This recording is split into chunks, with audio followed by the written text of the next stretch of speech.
Hey kids, Mr. Glenn here. Hope you're well. We are going to go into almost near the end. So we've only got the t-shirt in this particular picture to go to and the neck. The neck is relatively simple because we just need to go and put this behind the hair. So we're going to start to move these layers around. We can pick them up and move them around. And we're going to have to do that with the hair. Now, I haven't drawn the hair because we've done so many videos now where we are just creating shapes. The hair takes the longest part, especially in this one where she's got an awful lot of hair. If you just got a small amount of hair to do on your portrait, then you will probably just have a side part in, center part in, or even just a bob. But here she's got quite long hair down to her shoulders. And so you can see that I've taken the opacity down in this one. And then I did the same color picker trick as we did in the last video with the outline of the face. And so I just chose a mid-tone, which is in here for the fill, keeping the stroke a thick black line. This time you can see that the outline, the stroke style itself is quite thick. It's 6. If you look at the top here, it's 6 millimeters. So it is the thickest.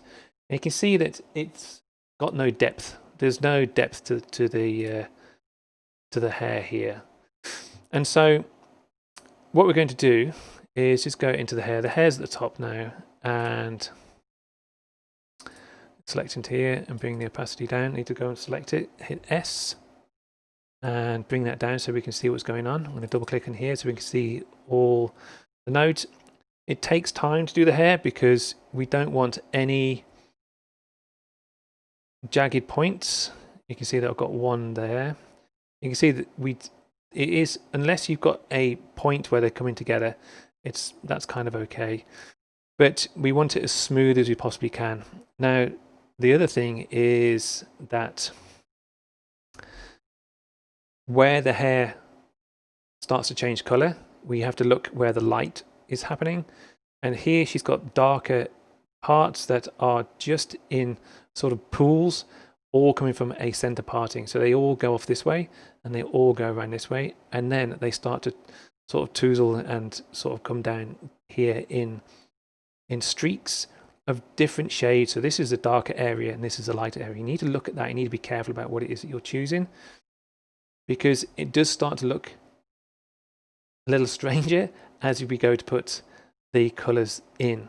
So I'm going to go and just show you some examples of what the Julian Opie style hair looks like.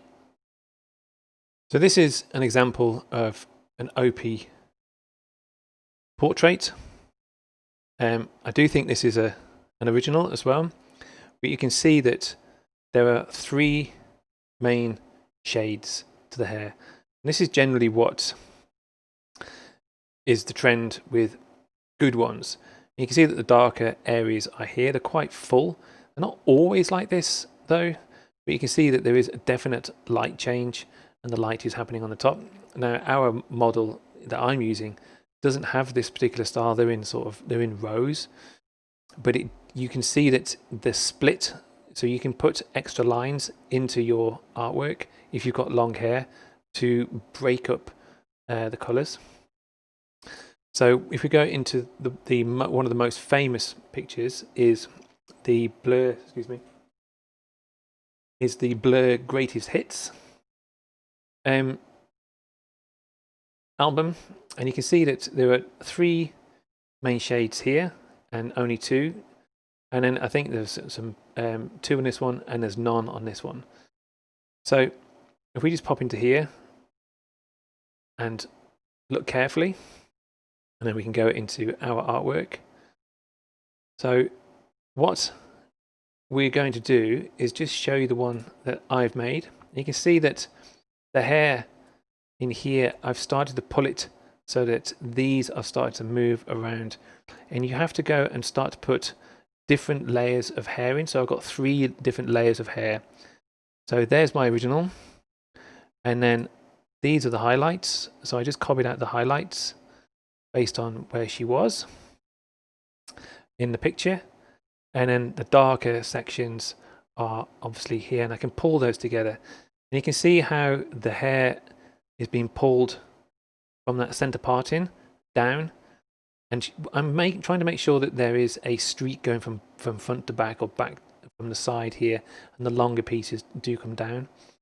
The hair, if I've got one with a face outline, I think I put a line on. No, I didn't. I thought I put a line in here so that it splits this hair line out, and then we can go and put that into our artwork here. So I'm going to go and just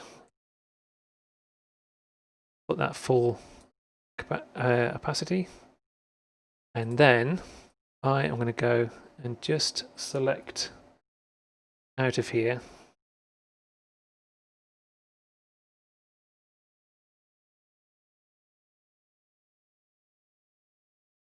and show you what it looks like. I'm going to take her hair out.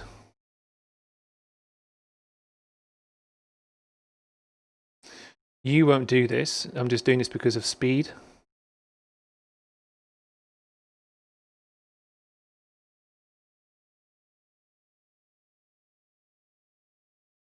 But you'll have to draw the actual lines in yourself. And so just bring this onto her head. Because once you put the hair in, the hair's on top. And in order for her hair to actually sit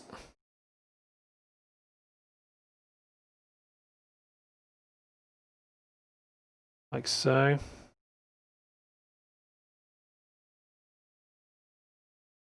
we need to go and bring her ears up, because her ears are in front of her hair.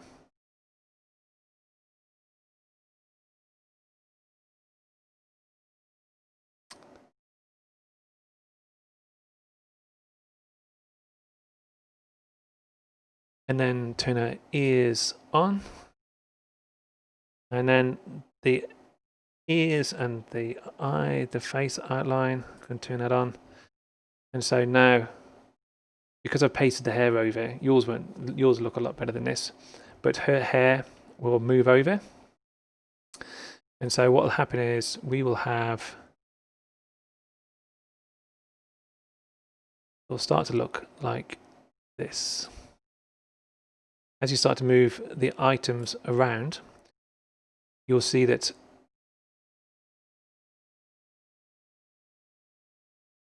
these start to move and come into view, and this is what we're going to be aiming for.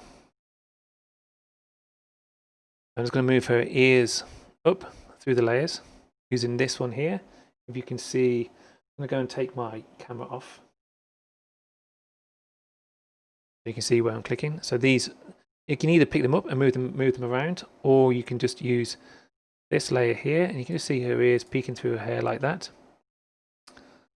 So when you've drawn the hair and you've stretched it all out like this with 3 different shades, or if you've got black hair, you can just keep it as one shade of black.